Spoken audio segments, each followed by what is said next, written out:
Hey everyone, it is Scott Brown here with day 12 of the 90-day Darren LaCroix Facebook Live Challenge. I guess this is take 2 tonight because even though I just did this, the video disappeared. It never showed up on my timeline, never showed up anywhere. So we're going to try to do this again.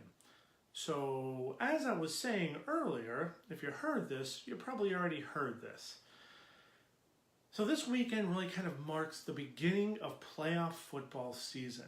Tonight, the first round of the college football playoffs starts, and we're going to be crowning a new football national champion in the next couple of weeks.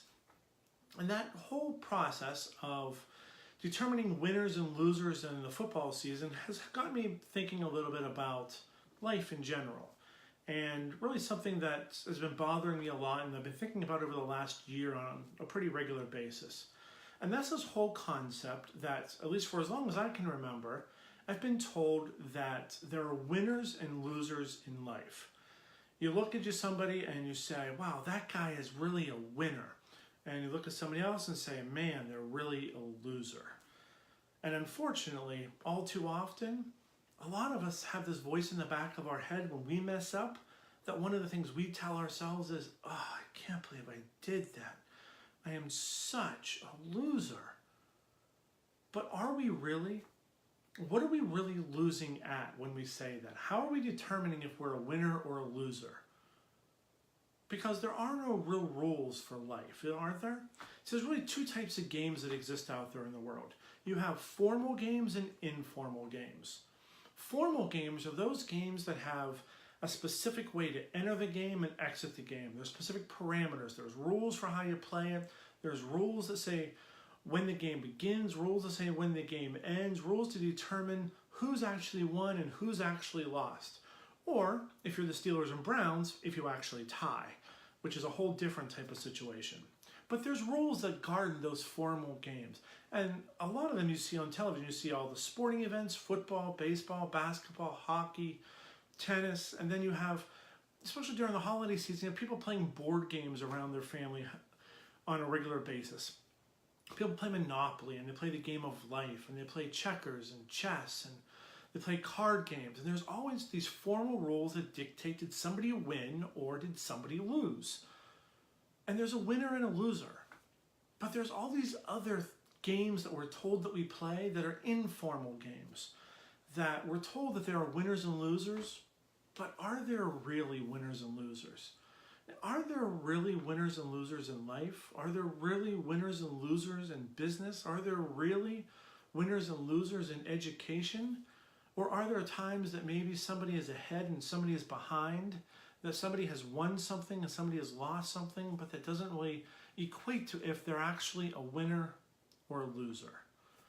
I think that we get those terms confused all too often of I'm a winner or I'm a loser, as opposed to I've won or I've lost. And those are two very different types of things. See, because if you've won or if you've lost, that's very specific to an individual type of event. You might have won or lost a sporting event. You might have won or lost a speech competition. And how you react to that can really determine upon your frame of reference. I know that I haven't always been the most gracious of losers, especially at speech competitions. There are times that I've placed second in a speech competition and I've walked out the doors, opened the trash can, and tossed in a second place trophy. Not because I wasn't grateful that I came in second, but it wasn't what I expected from myself. I expected to be able to do more than what I had done on that day. And I was disappointed in that, and I didn't want to have something to memorialize that outcome. But that doesn't mean that I was a loser, it just meant that I lost. And just because you've lost doesn't make you a loser.